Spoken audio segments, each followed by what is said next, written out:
제자를 택하시는 방법을 우리가 자세히 살펴보지 않은 큰 손실을 우리가 당할 수 있어요. 어떤 손실을 당할 것 같아요? 제자가 안 되겠죠. 저는 항상 옛날에는 어디에 많이 따라다니고 모이기에 힘쓰고 어떤 집회에 있으면 열 젖혀놓고 참석했는데 결국은 시간 지나고 보니까 얻는 것이 별로 없더라고. 물론 그 열성은 대단하지만은 가장 중요한 것이 무엇인지 그걸 캐치를 해야 되거든요. 이 제자들은 짧은 시간 안에 완전히 자기 자신을 굴복하고 예수님의 제자가 될 수 있었습니다. 그런데 우리는 수십 년 하나님을 믿는 시간이 흘렀지만은 달라지고 변화된 게 별로 없어요. 그러면 그 이유가 무엇인가? 그 예수님이 제자를 예수님이 먼저 선택했어요.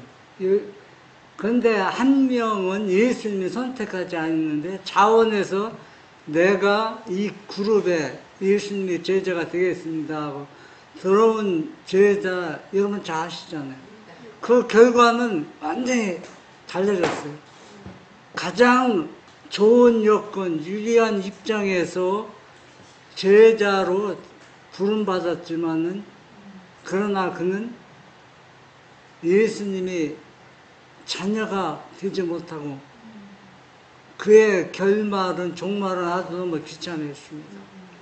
그러나 그 다른 제자는 유다보다 훨씬 불리한 입장과 여건이 아주 안 좋은 상태에서 예수님한테 부름을 받았습니다. 그러면 예수님은 무엇을 보고 유다를 대책도 안 하냐고 받아들이지 않고 있지만은 다른 제자는 예수님이 먼저 그를 불렀습니다. 불렀을 때 외적으로 외모로 볼 때는 아주 너무 볼품없는 사람들이었어요. 화 잘 내고 참지 못하고 뭐 예수님을 거절하면 막 하늘에서 불이 내서 이 마을을 완전히 불받아 태워버리자 할 정도로 성격이 과격한 사람이었습니다.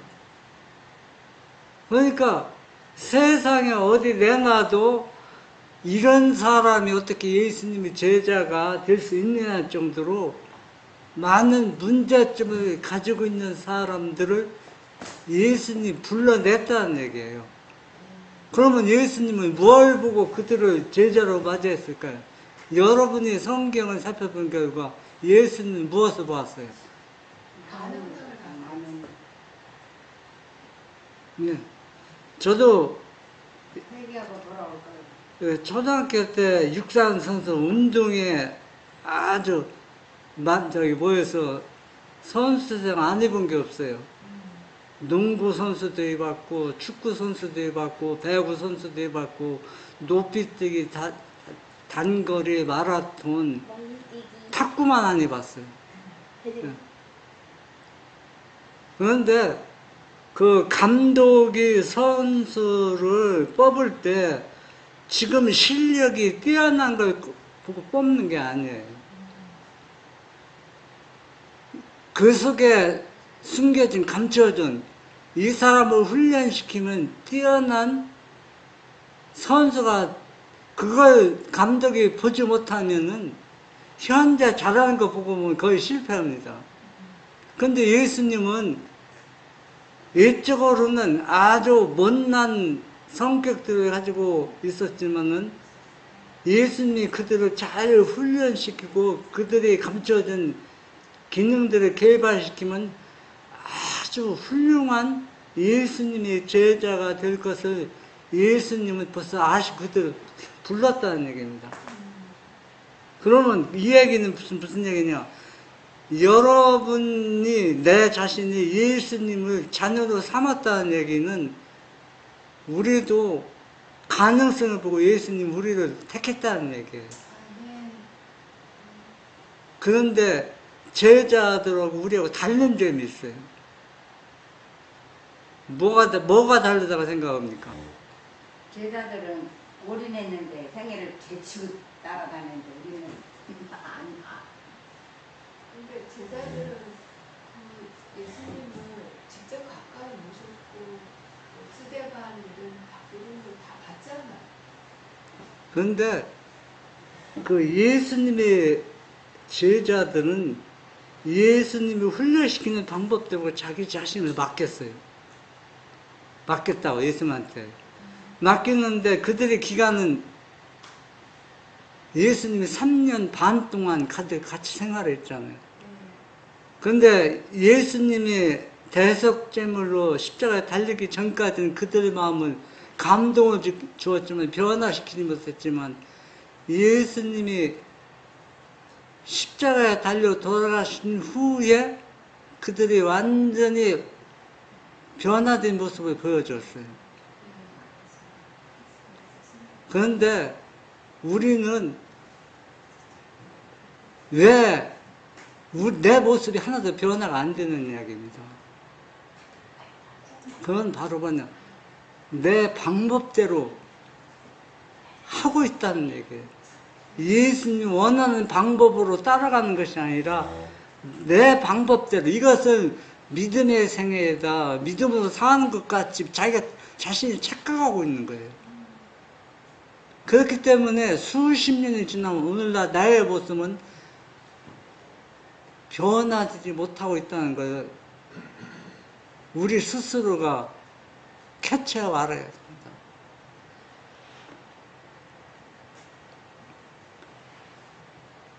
마가복음 3장 13절 19절 보면 또 산에 오르사 자기가 원하는 자들을 부르시니 나온지라 이에 12를 세우셨으니 이는 자기와 함께 있게 하시고 또 보내사 전도도 하며 귀신을 내쫓는 권능도 가지게 하려 하심이니라.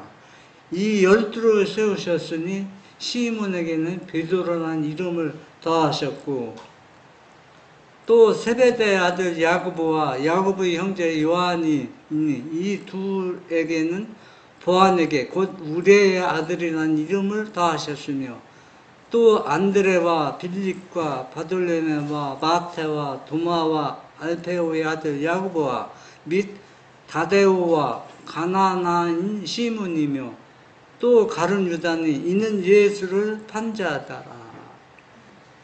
이 12명 중에서 가장 유명하게 보이는 사람이 가룟 유다입니다.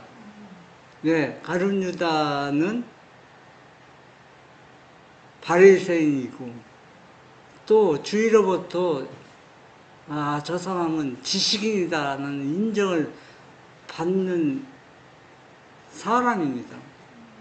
그런데 예수님은 가룟 유다를 택하지 않았어요. 다른 사람은 예수님이 먼저 불렀어요.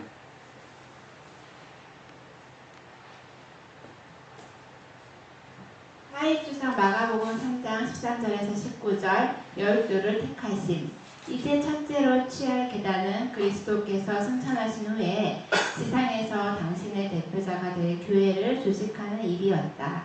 저희는 호사스러운 성소를 소유하지 아니하였으나 구주께서는 당신이 사랑하시던 조용한 곳에 제자들을 인도하셨고 그들의 마음속에 그날의 거룩한 경험이 산과 골짜기와 바다의 아름다움과 영원한 연결을 맺게 되었다. 예수께서는 제자들이 당신에게서 보고 들은 것을 세상에 선포하는 증인으로 내보내시기 위하여 그들을 부르셨다. 그들의 임무는 인류가 일찍이 부름을 받은 일 중에서 가장 중요한 것이었으며 그리스도께서 친히 가지신 임무에 바로 다음 가는 일이었다. 저들은 세상을 구원하기 위하여 하나님과 함께 일하는 일꾼이 될 것이었다. 구약에서는 12족장이 이스라엘의 대표자였던 것처럼 12제자들은 복음교회의 대표자가 될 것이었다. 여기에서 우리가 이렇게 보면서 지금 예수님이 그 제자들 부르고 이 복음을 전파하기 위해서 택하는 과정, 그 배경과 또 유대인들이 그렇게 자랑하던 그 빛나고 아름다운 솔로몬이 지은 성전. 그런데 결국은 뭐냐? 그렇게 자랑하던 성전을 섬기던 교인들, 그러니까 유대인들은 결국은 영적으로 얻는 것이 아무것도 없어요. 오늘날도 비슷한 형태가 나서 옛날에 60년대 그 전에는 제7일 안식일 예수님에게 너무 초라했어요, 건물이. 지금은 제7일 안식일 예수 재림교회는 너무 화려합니다. 솔로몬 성전처럼 반듯하게 세워져 있고, 그런데 예수님은 그런 성전을 버리고 산에나 조용한 바닷가에 다니면서 그게 교회를 삼은 겁니다. 성전을 삼은 거예요. 그러면서 제자들을 가르치고 훈련하고 또 모이는 백성들에게 이 복음을 전했습니다. 아주 단순하게 천연계를 가운데서 그렇게 했는데 오늘날 어떻습니까? 여러분, 지금 사람들이 무엇이 필요하고 무엇이 중요한지를 다 알고 있지만은 그것을 행하기를 원치 않아요. 여러분, 만약에 교회가 건물도 없고 그냥 뭐 어중이 떠지기 여러 사람이 모여서 예배 드리면 사람들이 모일까요? 안 모여요. 그 얘기는 뭐냐 하면은 어떤 모임의 강사가 누구냐, 첫째 그걸 봅니다. 영적으로 그 사람이 하나님과 얼마나 가까이 있는가 보는 게 아니라 그 사람의 명성이 사람들이 인정을 받느냐 안 받느냐, 유대인과 똑같은 방법으로 지금 예배를 드리고 있어요. 오늘날도 똑같아요. 그러니까 영적으로 자라나기가 쉽지 않아요. 그러나 지금 저는 항상 그래. 가장 중요한 게 뭐냐면은 내가 품성이 예수님 품성 닮으면은 딴 건 다 자동적으로 따라오게 되어 있어요. 예언 몰라도 돼요. 뭐 미국에서 일어난 사건, 일어난 사건 아무것도 몰라도 내 품성이 예수님 닮아가면 예수님이 다 알려줍니다. 이제. 그런데 우리는 내 품성은 하나 준비되지 않는데 그런 데다 온전히 신경을 다 써버려요. 그러면 그거 예언 성취 이루어지면 뭡니까? 나는 준비가 하나도 안 됐는데 영적으로 뭐가 준비되었습니까? 아무것도 아니라는 얘기입니다. 그런데 제자들은 무엇이 중요한지 그들 캐치하고 온 힘을 다해서 뭐 버리게 힘썼어요? 자기 죄를 버리게 힘썼을 때 뭐가 임했습니까? 이른비가 성령이 임했다는 얘기입니다. 오늘날 똑같습니다. 이른 비를 받지 못한 사람은 절대 늦은 비를 받을 수가 없어요. 그러면 우리도 제자들처럼 내 죄를 어떻게 버려야 되고 내 나쁜 습관과 이런 것들, 그런 것들을 어떻게 끊어버리는 수 있는가를 자기 자신을 연구하고 이걸 예수님께 도움을 청해야 됩니다. 이걸 해결하지 못하면 다른 거 아무리 많이 해도 나에게 아무 유익이 되지 않는다는 얘기예요. 그래서 예수님의 제자들은 그 짧은 기간에 자기의 모든 죄를 다 버리고 예수님의 진정한 증인, 제자가 될 수 있었다는 겁니다. 아무 노력 없이 그냥 된 게 아닙니다. 우리 자신의 경험을 비춰볼 때 예수님의 제자는 빨리 변화가 이루어진 거예요. 그렇잖아요. 근데 우리는 뭐 수년, 수십 년 지났어도 처음 믿음보다 더 오히려 못해지고 있는 거예요. 그러면 그것을 우리가, 그 부분을 우리가 말씀 통해서 연구해야 됩니다. 내가 왜 예수님을 닮아가지 못한 이유가 무엇인지. 그래서 그분한테 도움을 청해야 됩니다. 여러분 침례요한 아시죠? 침례요한은 매일 성경도 연구했지만 그걸 연구했어요. 매일.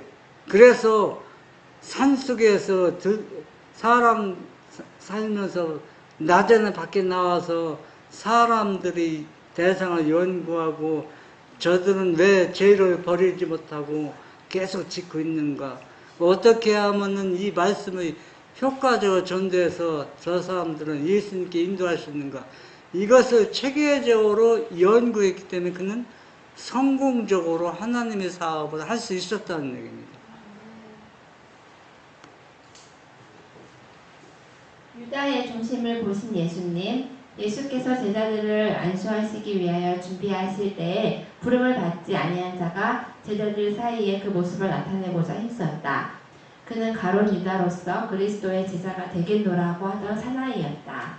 그가 이제 나타나서 제자들의 이 핵심적인 모임에 한 자리를 차지하기를 간청한 것이다. 그는 매우 열렬하게 그리고 겉으로 보기에는 신실하게 말하기를 선생님이여 어디로 가시든지 저는 좋지리이다 라고 하였다. 예수께서는 그를 배척도 환영도 아니하시고 다만 여우도 굴이 있고 공중의 새도 거처가 있으되 오직 인자는 머리 둘 곳이 없다는 슬픈 말씀을 하실 뿐이었다. 유다는 예수께서 메시아가 되심을 믿었다. 그리하여 사도들의 반열에 끼므로 새 나라에서 높은 지위를 얻을 것을 희망하였다. 예수께서는 당신이 가난하시다는 것을 말씀하시므로 이 희망을 끊어버리실 계획이셨다. 제자들은 유다가 저희의 동료가 되기를 심히 원하였다. 그는 뛰어난 풍채의 소유자로서 예리한 식별력과 행정적인 재능을 가진 사람이었으므로 제자들은 예수에게 당신의 사업에서 크게 조력할 자로서 유다를 추천하였다. 예수께서 유다를 매우 냉담하게 영접하시는 것을 보고 저들은 놀랐다.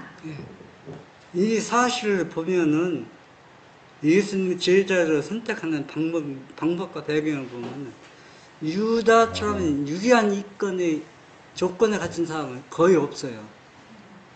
유다는 아주 장점만 좋은 것들 다 갖춰져 있어요. 풍채도, 사람이 풍채, 외모도, 덩치도 어때요? 키가 적거나 뭐하지 않고 풍채도 상당히 있고 외모도 상당히 있고 학벌도 있고 또 말도 잘하고 또 여러 가지 면으로 아주 뛰어난 존재입니다. 그런데 예수님은 너무 냉담하거든요. 제자도 자꾸 추천합니다.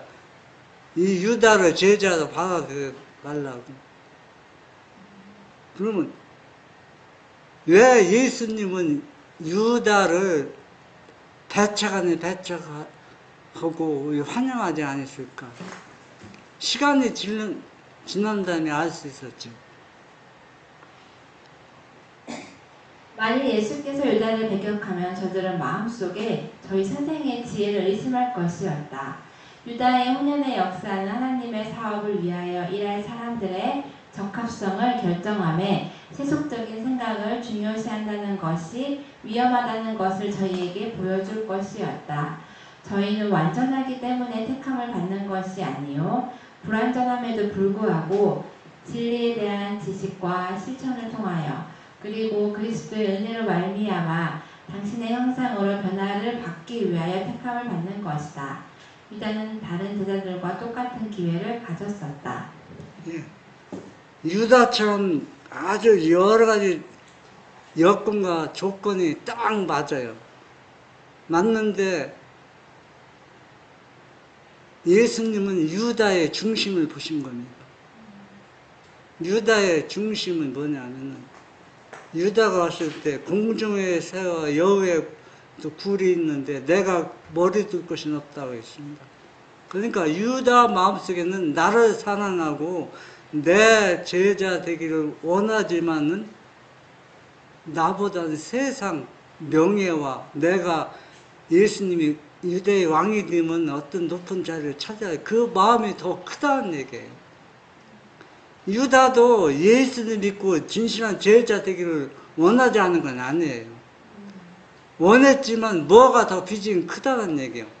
세상 욕망이 더 크다는 얘기입니다. 그러면은 다른 제자들도 욕망이 있었지만은 유다만 욕망이 있는 게 아니에요. 다른 제자들도 예수님이 왕이 되면은 출세의 길이 열린다는 욕망이 하셨지만 그 욕망을 뭐로 누른 거예요? 영적으로 믿음으로 그걸 눌러버린 겁니다. 그렇기 때문에 그들은 예수님의 바라봄으로 예수님을 닮아가고 예수님의 품성을 나눠받았지만은 유다는 그렇지 못했다는 얘기입니다. 그러면 오늘날 내 모습도 똑같아요. 내 모습도 유다처럼 예수님을 원하고 영생도 원하지만은 세상적으로도 출세하고 더 잘 살고 다른 사람한테 좀 인정을 받는 그런 사람이 되기를 나도 모르게 더 그걸 원하고 있다는 얘기입니다.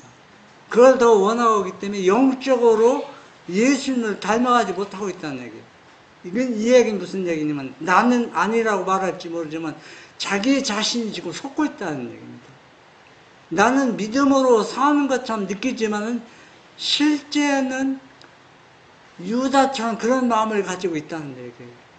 그렇게 예수님을 믿으면 수십 년 지난 다음에도 변화될 수가 없어요. 내 자신을 다른 제자처럼 예수님께 완전히 맡겨야 변화가 이루어지는 겁니다. 유다는 자기의 품성이 묘사되고 죄가 지적된 것을 여러 번 인식하였으나 불의를 자복하고 버리려고 하지 않았다. 유다는 자부심이 강하였으며 유혹에 대항하는 대신에 부정한 행습을 계속해서 따랐다. 만일 유다가 신령한 중재와 봉사의 은혜를 얻었다면 그가 마땅히 좇아야 할 산 모본이신 그리스도가 자기 앞에 계셨다. 그러나 교훈마다의 유다는 귀를 기울이지 아니하였다. 예수께서는 유다의 탐심을 날카로운 책망으로 대하시지 아니하시고 거룩하신 인내로 이 과실을 범하는 사람을 참으시는 동시에 예수께서는 유다의 마음을 펼쳐놓은 책을 읽듯이 감찰하신다는 증거를 그에게 보이셨다. 그 예수님이 그 유다와 다른 제자를 대하는 모습이 완전히 차원이 달라요. 유다에게는 직접 죄를 책망하지 않았어요. 한 번도.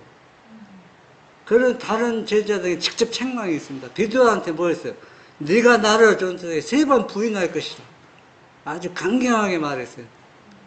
그러나 그 제자들은 그 책망을 때문에 예수님을 버리거나 떠나지 않았습니다. 그걸 받아들였다는 얘기예요.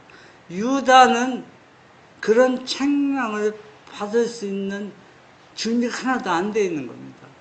그래서 간접적으로 유다의 죄를 얘기했지만 유다는 그것을 네가 지금 나를 팔 것을 직접적으로 얘기하지 않지 간접적으로 얘기해서 내가 이미 내 마음을 다 훤히 읽고 있다 이렇게 표현해도 유다는 회개의 기미를 전혀 느끼지 않습니다. 물론 회개하고자 하는 마음이 일어났지 아니라는 건 아닙니다. 그러나 진정으로 자기가 회개할 필요성을 느끼도록 자기가 그것을 선택해야 되는데 자꾸 자기 마음에 누가 들어오도록 사탄이 들어오도록 문을 열어놓는 겁니다.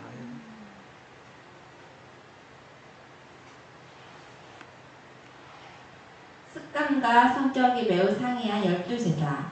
모든 제자들은 예수의 사업을 위하여 부르심을 받았을 때에는 큰 결함을 가졌었다. 온유하고 겸손하신 예수와 가장 친밀한 교제를 하였던 요한도 원래는 온유하거나 순종하는 성질을 가지지 아니하였다. 요한과 그 형제는 우레의 아들들이라고 불리었다. 저희가 예수와 함께 있을 때에 사람들이 조금이라도 예수를 멸시하면 저들은 분노하여 도전하였다. 악한 성질, 복수심, 비평하는 정신이 이 사랑받던 제자의 마음에 가득 차 있었다. 요한은 자존심이 세고 하나님의 나라에서 첫째가 되고자 하는 야심을 품었다. 그러나 그는 날마다 자신의 포악한 정신을 대조하면서 예수의 온유하심과 관용하심을 보고 겸비와 인내의 교훈을 들었다. 요한은 신령한 감화에 마음문을 열고 구주의 말씀을 듣는 자가 되었을 뿐 아니라 이를 행하는 자가 되었다. 자아는 그리스도 안에 숨긴 바가 되었다. 그는 그리스도의 멍에를 메고 그 짐을 지는 것을 배웠다. 예수께서는 당신의 제자들을 견책하시고 또한 경고하시고 주의하셨으나 요한과 그의 형제들은 예수를 떠나지 아니하고 책망을 받으면서도 예수를 따르기를 택하였다. 예. 지금 우리의 모습은 이 제자들보다 우리가 유리한 조건에 있어요. 그렇죠? 이쪽으로 볼 때는 여러분이 이런 예수님의 제자들처럼 그렇게 난폭하거나 이들은 난폭했습니다. 조금만 마음에 안 들면 불이 와서 태워버리라고. 여러분은 그 정도는 아니잖아요. 이들은 책망과 견책받을 일이 단점과 나쁜 약점들이 너무 많이 있어요. 그런데 그게 문제가 되는 게 아닙니다. 문제가 되는 게 뭐냐, 여러분이 매일 보면서 이 난폭한 생활을 가진 이 예수님의 제자들이 예수님이 화를 한 번도 안 내잖아요. 화내는 거 예수님이 봤어요? 못 봤잖아요. 제자들이 온유와 항상 자기네들이 저주스러운 사람들, 가장 미운 사람들이 예수님을 학대하고 대할 때도 예수님은 온유한 마음으로, 겸손한 마음으로 그들을 대하는 모습 보면서 나는 화가 나는데 왜 예수님은 저렇게 온유하고 겸손하지? 그 이유가 무엇인가? 자꾸 예수님의 품성을 대조해 보는 겁니다. 내가 왜 예수님을 닮아가지 못한 이유가 무엇이냐? 그걸 연구하지 않으면 여러분 품성 절대 변화되지 못해요. 변화 절대 안 됩니다. 어느 순간에 변화되는 게 아닙니다. 여러분, 내 마음이 안 드는 사람 화나고 분노가 나잖아요. 그러면 이 요한이나 베드로 같은 사람들 자기가 화나고 분노할 때 예수님은 온유한 모습을 보여줬잖아. 그런데 나는 왜 예수님처럼 온유한 모습을 보여줄 수 없을까? 자기 자신을 살펴보면서 예수님의 겸손과 온유한 모습을 자꾸 바라보면서 그걸 닮아가려고 애를 많이 썼다는 얘기야. 매일 삶 속에서. 그러니까 자기도 모르게 시간이 가면서 누굴 닮아가는 겁니까? 예수님을 닮아가는 겁니다. 여러분이 화나고 분나고 말이 거칠게 많이 나와요. 마음에 안 들으면 거칠게 나왔는데 예수님의 온유와 겸손을 그때 생각하라는 얘기입니다. 왜 예수님 이전 때도 온유와 겸손을 보여줬는데 나는 이렇게 분노가 일어나고 화가 나지? 그걸 생각하면서 예수님을 바라보면서 그 예수님의 도움을 구하는 겁니다. 이런 생각 없이 여러분 품성이 절대 변화되는 게 아닙니다. 네? 수십 년 믿어도 이 제자들처럼 그걸 생각하지 않으면 품성 변화 안 돼요. 여러분이 지금 경험하고 있잖아요. 수십 년 믿어도 뭐 달라진 게 뭐 아무것도 없잖아요. 우리는 지금 너무 심각한 상태에 있습니다. 안 그렇습니까? 사도들은 습관과 성격이 서로 매우 상이하였다. 그 가운데 세리, 레이, 마테, 열화 같은 열심 당원이요 로마의 권위에 대한 단호한 증오자인 시몬, 노량이 있으나 충동적인 베드로, 비열한 마음을 가진 유다, 진실하지만 소심하고 겁이 많은 도마, 깨닫기를 더디하고 의심 많은 빌립, 야심이 있고 솔직한 세베대의 아들들과 형제들이 있었다. 같지 아니한 결함과 또한 모두 악의 경향을 유전으로 받고 자라난 사람들이 함께 모였으나 그리스도 안에서 그리고 그리스도로 말미암아 저희는 하나님의 가족으로 생애하고 믿음과 교훈과 정신적으로 하나가 되기를 배울 것이었다. 이들은 모든 사람의 약점을 다 가지고 있어요. 그런데 이런 약점들과 이런 어려움 속에서 예수님의 중심으로 이들이 모였을 때 변화가 일어났다는 얘기예요. 여러분 꼭 하늘나라 가고 싶습니까? 네. 그러면은 우리가 여기에서 제자들 모습에서 우리가 교훈을 삼고 배워야 됩니다. 자기 자신이 노력해야 됩니다. 노력하지 않고는 저절로 이루어지는 게 아무것도 없습니다. 여러분은 얼마나 더 합니까? 하루에도 여러 번 화내고 분노하고 참지 못하고 말이 거칠어집니다. 내 마음에 안 드는 그냥 직선적으로 그때 예수님의 모습을 생각합니다. 예수님은 이런 때도 이렇게 어떻게 온유하셨지? 겸손했지? 그 생각에서 자기 분노와 참지 못하는 걸 눌러야 돼요. 이게 바로 내가 해야 할 노력입니다. 이런 노력 없이 어떻게 예수님 품성 받는다고 어떻게 생각할 수 있습니까? 교육 86 그리스도의 변화시키시는 능력.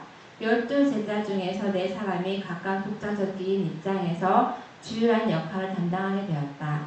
이를 위하여 준비하는 중에 그리스도께서는 이 모든 일을 미리 아시고 이에 맞도록 그들을 교육하셨다. 예. 그 4사람이 누굽니까? 베드로, 베드로, 야고보, 야고보, 요한, 또 한 사람. 안드레. 예? 유다. 유다. 유다. 예. 특별히 이 4사람이 관심을 예수님께 더 많이 가졌다는 얘기는 이들을 더 사랑했다는 얘기. 이들이 예수님한테 관심을 많이 가졌습니다. 가셨기 때문에 예수님부터 다른 데서 사랑을 받은 사람들입니다. 유다도 제자가 될 수 있었는데. 네, 유다도 제자가 될 수 있는 조건이 수석 제자 됐대. 네. 아마 유다가 제자가 있으면 완전히 달라졌을 거예요.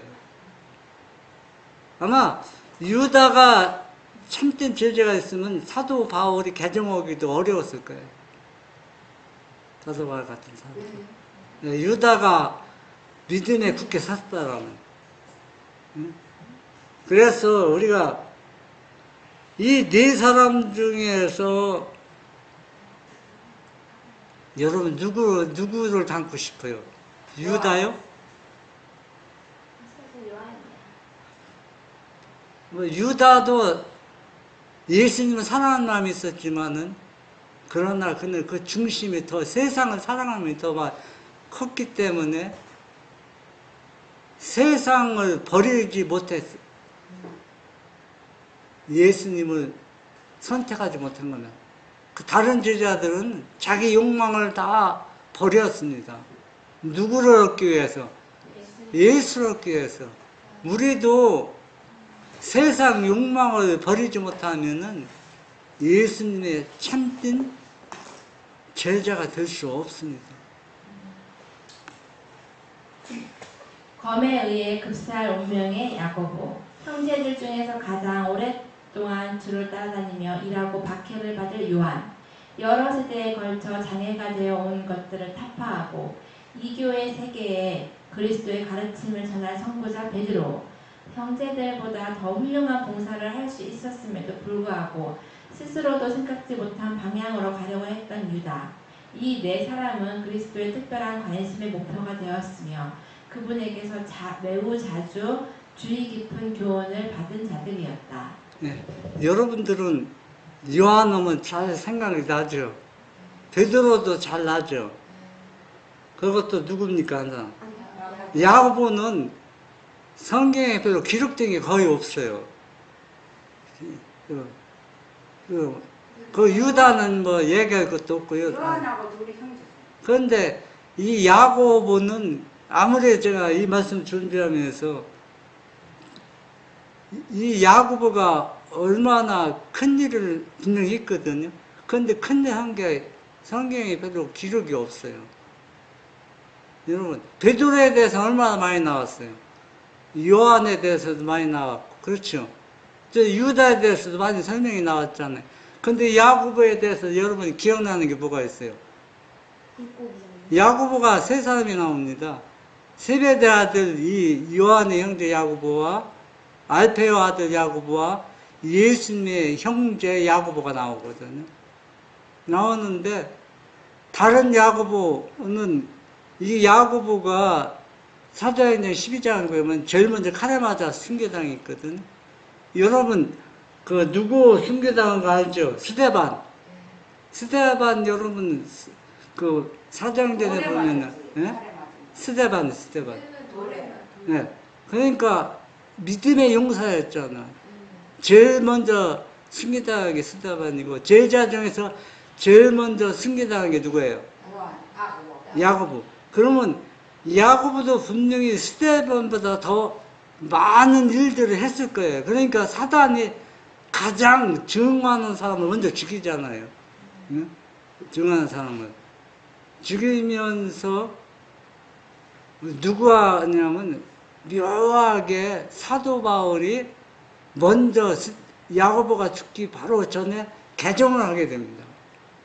하는 일꾼을 세워놓고 순교를 허락하는 겁니다.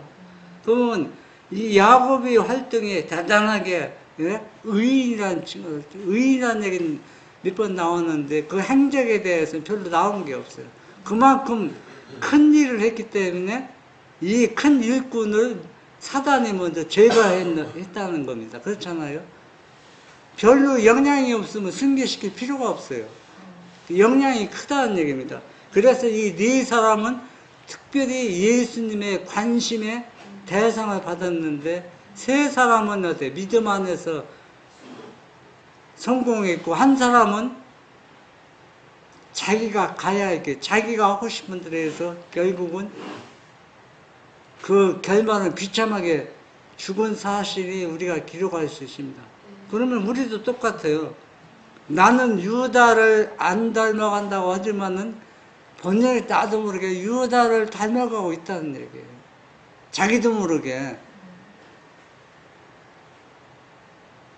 그 증거가 뭐라고 생각합니까? 그 증거가.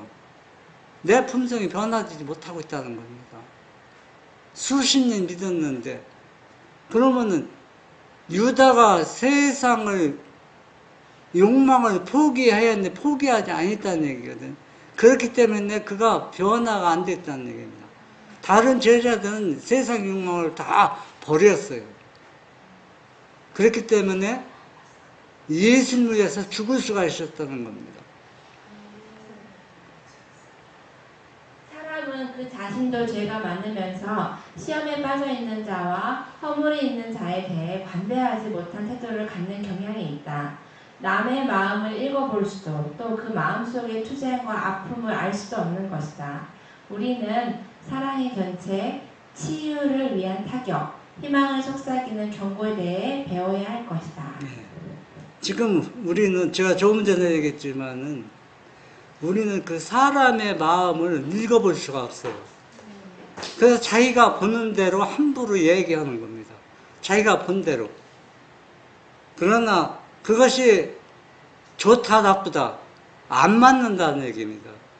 시험에 빠져서 낭망하는 사람, 저 사람 믿음이 있는 것처럼 보았는데 그렇지 않네? 일적으로 판단하는 겁니다. 왜냐하면 그 사람이 어떤 아픔을 당했는지 그 사람이 어떤 시험에 당했는지 우리는 알지 못하기 때문에 내가 보는 대로만 얘기하는 겁니다. 이런 것들이 하나님의 방법이 아니라는 얘기입니다. 그래서 우리는 상대방이 아무리 단점이나 약점 그런 것들이 보인다 할지라도 그 사람의 아픔을 알지 못하기 때문에 우리가 이런 사람들에게 뭐를 보여줘요? 예수와 온유와 겸손을 보여줘야 된다는 얘기입니다. 이런 것들이 사랑의 견책이 되고 치유의 타격이 되고 희망을 속삭이는 경고를 우리가 여기에서 우리가 배워야 되는 겁니다. 그런데 우리는 습관적으로 말을 하고 있어요. 내 마음은 본심이 아니라고 하지만은 하지 말아야 할 말을 한다는 얘기는 내가 아직도 뭐를 굴복시키지 못했다는 거죠. 네. 이 세상 욕망을 굴복시키지 못했다는 얘기입니다. 우리가 세상 욕망을 굴복시키지 못하면은 예수님의 거룩한 품성을 절대로 받을 수가 없어요. 그러나 12제자 중 한 사람에게는 당신의 지상 사업이 아주 끝날 때까지 한 번도 직접적으로 책망하지 않으셨다. 유다로 말미암아 반항적 요소가 제자들 사이에 들어왔다. 그는 예수님과 관계를 갖게 된 이후로 그분의 품성과 생애에 마음이 이끌렸다. 그는 자신의 변화를 진심으로 바랐으며 예수님과 연합함으로 이런 경험을 갖게 되기를 희망하였다. 네, 유다가 완전히 그냥 예수님 포기한 게 아닙니다. 유다도 다른 제자처럼 예수님의 진정한 제자가 되고 변화되기를 바랬습니다. 예수님과 연합하기를 바랬어요. 그러면 뭐가 따라야 되니까? 자기 희생을 해야 돼. 그렇잖아요. 이 얘기는 우리가 세상적으로 손해를 보아야 된다는 얘기예요. 세상적으로는. 그렇잖아요. 내가 얻고 싶은 거 다 갖고 하고 싶은 거 다 하면서 그런 사람에게는 예수님께서 절대 책망하지 않아요. 왜? 책망하면 그만 떠날 걸 아시잖아요. 그래서 유다에게는 직접 책망하지 않았다 했습니다. 다른 제자들은 책망을 받았지만 예수님을 떠난 사람이 아무도 없어요. 책망이나 빨리 떠나도록 보내버리고 나았지. 만약 여러분 예수님이 유다를 제자라 받아들일 때 예수님 마음이 어떤지 아십니까? 만약에 유다를 거절했으면은 제자들 마음속에 우리 선생님 마음이 이렇게 좁아 계속 마음에 도사리고 있을 겁니다. 그래서 세상적인 유리한 조건이 있는 사람들을 제자로 받아들였을 때 그 결말이 어떻다는 것을 보여주기 위해서 유다를 받아들인 겁니다. 결말 다 드러냈잖아요. 그러나 이 소망이 그의 마음을 완전히 주도하지는 못했다. 그의 마음을 지배한 것은 그가 기대한 대로 그리스도가 이 땅의 왕국을 건설하실 때에 얻을 이기적인 은전에 대한 희망이었다. 유다는 그리스도의 사랑에 지닌 하늘의 능력을 인정하면서도 그 주권에는 굴복하지 않았다. 예. 여러분, 유다는 두 마음을 품고 있어요. 예수님을 사랑하지 않은 게 아니에요. 예수님을 사랑했고 또 다른 제자처럼 구원받기를 원했습니다. 그러나 두 가지를 다 얻기를 원했어요. 세상적인 욕망과 또 예수님의 제자가 되어서 하늘에서 그 영광을 누리기 원했는데, 그러나 우리는 예수님을 분명히 말씀하는 한 가지를 선택하라면 한 가지를. 두 가지는 선택하면 다 유다처럼 실패할 수밖에 없습니다. 그러면 여러분은 누구를 선택하고 어느 길을 선택하겠습니까? 세상을 포기하고 예수님만 선택합니다. 우리 장로님은 뭘 선택하고 있습니까? 예수님 지금 장로님한테 물어보신다면 유다처럼 두 가지를 다 얻고 싶으니까 다른 제자처럼 세상 욕망을 굴복시키고 싶습니까? 좀 편히 살다가 예수님 아니. 근데 어떻게 보면은 사람들이 너무 어리석어요. 왜 어리석으냐면 이렇게 어리석을 수가 없어요. 진짜 유다보다 더 어리석은데 왜 어리석냐면 유다는 세상이 금방 끝날 줄 몰랐어요. 지금은 하나님을 믿는 사람들은 내가 구원받든 안 받든 세상이 끝난다는 거 다 알고 있어요. 그걸 알면서도 유다가 선택한 것을 선택한다는 건 얼마나 바보입니까? 제가 왜 바보라고 말하는지 이해가 되죠? 힘이 들어가지고 세상살이가 힘이 들어가지고 신앙하면서. 그런데 여러분, 지금은 내가 하고 싶은 데서 예수님 제대로 맞잖아요. 그러면 뭘 받아야 돼? 심판을 받아야 돼. 내가 그냥 편히 죽는 게 아니에요. 네.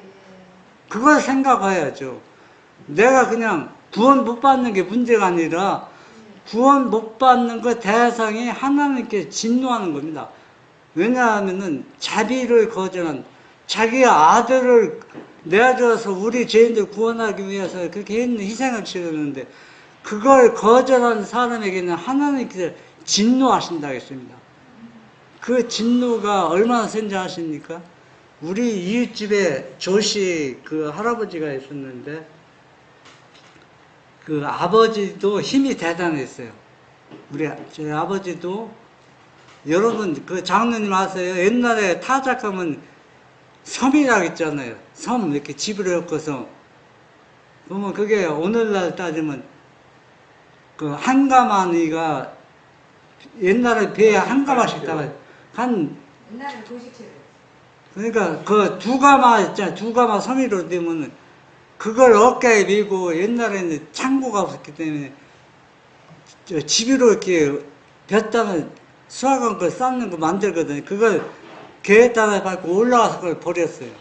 섬에. 그러니까 지금으로 따지면 한 150건 되는 것을 어깨에 메고 그렇게 힘이 셌다는 얘기예요. 그런데 그 조씨 할아버지는 이 드라무통 알죠? 드라무통. 들은 거 이빨에 기름을 양쪽에 넣고 내과를 건졌다는 거. 얼마나 힘이 장사합니까? 아버지는 말씀하시는데 나는 게임이 안 된다는 게요. 그렇게 힘이 우리 이웃집에 그 한 드라무통 그 두 드라무를 그 양쪽에 끼고 내과를 건졌다는 거. 그런데 그분이 이 치아가 썩어서 고통당하는데 너무 못 봐요. 그렇게 고통스러운 거. 여러분, 아주 만약에 심판받을 때 눈이 썩어 들어가고 혀가 썩어 들어가는 거예요. 그 고통, 진노의 잔이 섰기 때문에 하나님을 예수님 거절하는 사람들에게 마지막 때 그냥 편하게 죽는 게 아니라 그런 고통을 다 심판을 받아요. 그런데도 유다처럼 세상 욕망을 포기하지 않는 사람은 그래서 제가 바보라는 얘기입니다. 세상은 멸망당하여 내가 구원받든지 구원 안 받든지 못 받든지 세상에 존재하는 게 아니라는 얘기입니다. 그럴 바에는 우리가 뭘 어떻게 해야 돼요? 구원을 받는 길을 택해야지. 다 알면서도 저는 이 사람 저하고 다툴 때 보면 제가 품성이 더 좋습니다.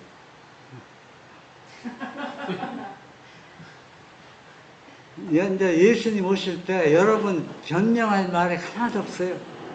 네, 그래서 오늘 여기에 계신 분들은 이왕이면 다 예수님이 12시처럼 우리가 어떤 책망을 받아도 달게 받고 예수님의 온유와 겸손한 것을 그 품성을 나눠받아서 우리가 머지않아 예수님 오실 때 다 구원받는 진실한 믿음의 자녀들이 되시기 바랍니다. 아멘.